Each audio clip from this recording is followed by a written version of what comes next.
Hello, everyone. Tonight, let's draw back the curtains on the ordinary, often overlooked lives of the vast majority of people in the Middle Ages. We've explored grand castles and bustling markets, but now let's settle into the humble cottage and truly understand the daily rhythm of the common medieval person. Forget instant communication, abundant consumer goods, or even personal privacy as we know it. Tonight, we'll imagine a world where every sunrise brought clear, defined tasks, and every sunset brought a quiet, hard earned rest, all without the conveniences that shape our modern existence. The hearth and home, a place of necessity. Our story begins within the walls of a typical medieval peasant dwelling, a place that was far more than just a house. It was the very heart of survival, a warm, smoky haven against the often brutal outside world. These homes were usually humble, single room structures, built with the materials most readily available in the local area. Often, you'd find a timber frame filled with wattle and daub. That's a woven lattice of sticks and branches plastered thickly with a mixture of clay, mud, straw, and even animal dung. Sometimes, if stone was abundant, the walls might be rough-hewn rock. The roof was almost universally thatched with straw or reeds, layered thick to provide insulation, offering a surprising amount of warmth in winter and coolness in summer, but always carrying the terrifying, constant risk of fire. Windows, if they existed at all, were small, unglazed openings, often no more than narrow slits, perhaps covered with a simple wooden shutter to keep out the worst of the wind and rain, or sometimes a piece of oiled animal skin that let in a diffused, murky light, hinting at the sunshine outside.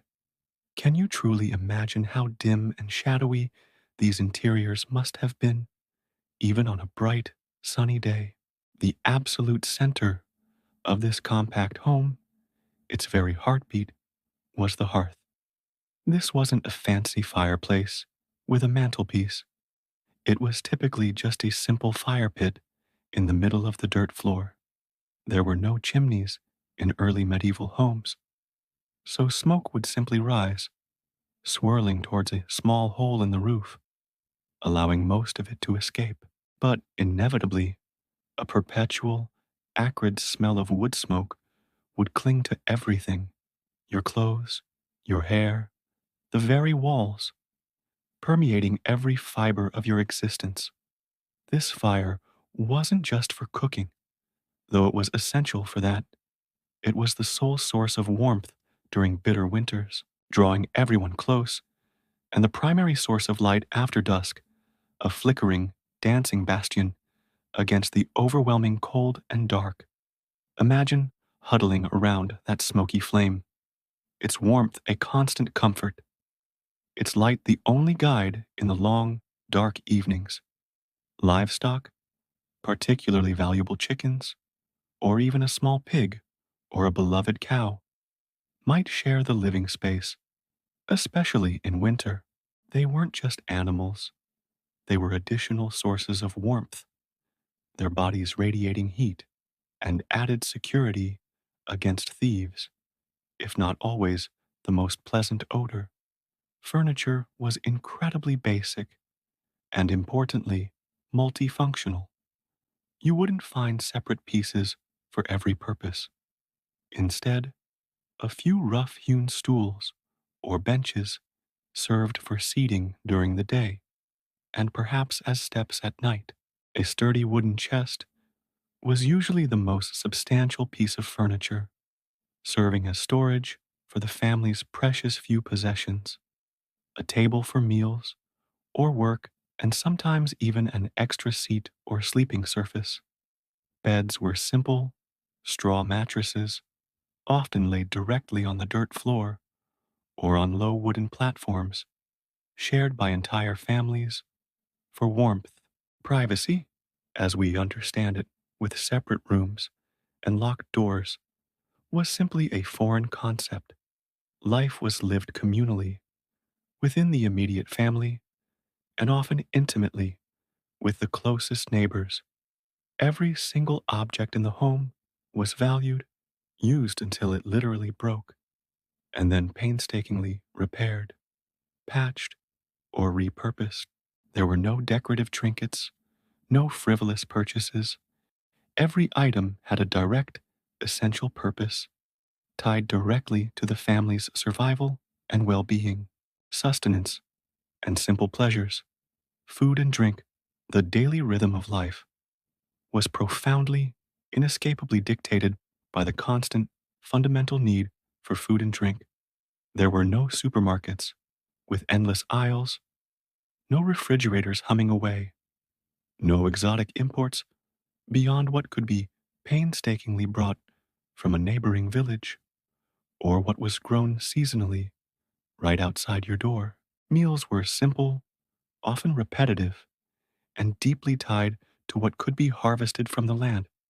The undisputed staple, the very cornerstone of their diet, was potage, a thick, nourishing stew. It was made from coarse grains like oats, barley, or rye, cooked down with whatever seasonal vegetables were available: cabbage, onions, leeks, peas, and hardy root vegetables like turnips or parsnips. Meat was a truly rare luxury for most, perhaps eaten only on major feast days or after a rare, successful hunt. If acquired, it was often heavily salted or smoked for preservation, as there was no refrigeration to keep it from spoiling.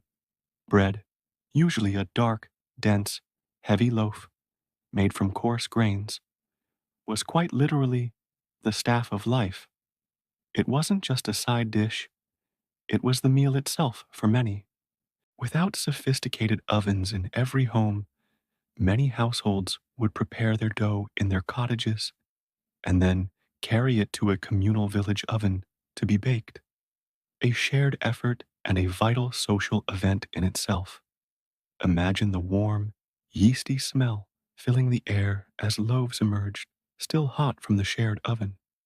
Water, too, was a constant, dangerous challenge, often drawn from communal wells, rivers, or streams. It was frequently and unknowingly contaminated by human and animal waste. This is precisely why ale or weak beer was a safer and far more common drink for all ages, even children, as the brewing process killed many impurities, making it a vital source of hydration and even some calories. Imagine the earthy, slightly bitter taste of constantly consumed ale, a flavor as fundamental to their diet as bread itself. Food preservation was their primary technology against hunger. Fermentation for ale and cheese, heavy salting for meat and fish, drying for fruits and vegetables like apples or peas, and basic root cellars for cool, dark storage, all requiring significant effort, careful planning, and inherited skill to prevent spoilage. The work of the day, labor and home industries. A peasant's day began with the very first blush of dawn, often before it, called to duty not by an alarm clock, but by the crowing rooster or the simple biological clock attuned to the rising sun. There was no concept of a workday ending at a specific hour. Work simply continued until the task was utterly done, or until the fading light of evening made it impossible to see. For men, this meant grueling, relentless labor in the fields. Picture them guiding an ox-drawn wooden plow across stubborn soil, breaking up stubborn clods of earth with heavy hoes, meticulously spreading manure by hand to enrich the soil, or carefully sowing seeds, grain by precious grain. Harvesting was an intensive, back-breaking communal effort that often involved the entire village using simple scythes and sickles to gather the crops under the hot sun. Threshing, separating the grain from the chaff, was another arduous, dusty task performed throughout the autumn and winter. Women, while often assisting in the fields during peak seasons like harvest, primarily managed the household and engaged in essential home industries that kept the family clothed, fed, and warm. They would tend to the small kitchen garden, providing fresh herbs and vegetables, milk cows, churn butter, and make cheese, turning raw milk into valuable, storable food. Crucially, they were responsible for producing the family's textiles from raw materials. Imagine the endless hours spent spinning wool into yarn on a drop spindle or a spinning wheel, a constant, rhythmic motion, the whirring sound filling the quiet home, or the steady, resonant thudding of a simple loom as they meticulously wove linen or wool cloth, thread by painstaking thread. Clothes were constantly mended, patched, and repurposed until they could literally no longer serve, a testament to the scarcity of resources. Children, from a young age, contributed significantly to the household economy, performing tasks suited to their size and strength. They might scare crows from the precious fields, fetch water from the well, gather firewood from the forest, tend to livestock, or care for younger siblings. Every pair of hands was valuable, every task essential for the family's survival and well being. Clothing and personal maintenance, simplicity and practicality. Personal maintenance was dictated by utter simplicity and stark practicality, not by any notion of fashion or luxury. Clothing was functional and durable, designed primarily for labor and protection from the elements. For both men and women, this typically meant simple, loose fitting tunics, hose, tights, or practical dresses made of coarse, undyed wool or linen. Layers were key for warmth in bitter winters, adding insulation against the cold, and lighter fabrics provided some comfort in the warmer, fleeting summers. Clothes were rarely washed with the frequency we expect now. Instead, they were regularly aired out, vigorously beaten to dislodge dirt and parasites, and meticulously mended until they could literally no longer hold together. Shoes were usually simple leather turn shoes, handmade and designed to last through countless miles of walking and working in the fields. They were constantly repaired by local cobblers, their soles and uppers patched repeatedly to extend their life. Bathing was infrequent and often communal, perhaps in a large wooden tub shared by the entire family in the relative privacy of the home, or in a nearby stream or river when the weather permitted a cold but refreshing dip. Soap, if used at all, was a coarse, homemade concoction of animal fat and lye, very different from our gentle modern soaps. Body odor was simply an accepted, inescapable part of life, masked perhaps by herbs or floral scents if one was fortunate enough to possess them. But importantly, everyone smelled similarly, a pervasive, earthy, and smoky aroma, so it wasn't perceived as an issue in the same way it might be today. Fleas and lice were an inescapable, irritating, and constant reality, a source of perpetual discomfort and itching for everyone. Few possessions, great value, the weight of ownership. Perhaps one of the most striking, almost startling, differences from our modern world was the sheer scarcity of possessions.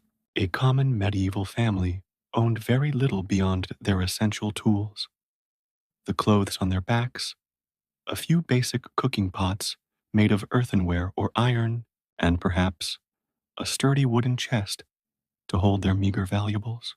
There were no endless consumer goods, no closets overflowing with clothes, no shelves laden with decorative items. Every single item they owned had immense, profound value. It was bought or made only out of absolute necessity, meticulously maintained, painstakingly repaired, and often passed down through generations, acquiring a deep history and emotional significance we rarely attach to our disposable items today. Imagine inheriting a single cooking pot that had served your family for 100 years, its dents and worn spots telling silent stories of countless meals and lives lived. Theft was not merely a minor crime, it was a grave, life threatening offense, as it could literally jeopardize a family's ability to survive, stripping them of their most vital means of sustenance or labor. The slow spin of time, pace of life, and community. Time itself was experienced profoundly differently. Without clocks or watches, time was measured by natural phenomena: the sun's position across the sky, the length of shadows, the changing seasons, and the rhythmic tolling of the church bell. The rhythms of agriculture dictated the very pace of life.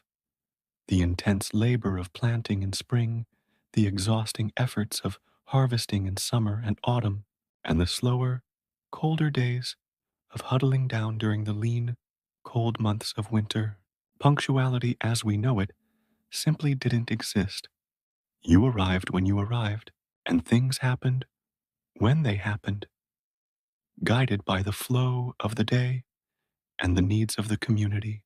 This slower, more deliberate pace meant that people had a profound, intuitive, and deeply ingrained connection to the natural world around them, their lives intrinsically woven into its ceaseless cycles.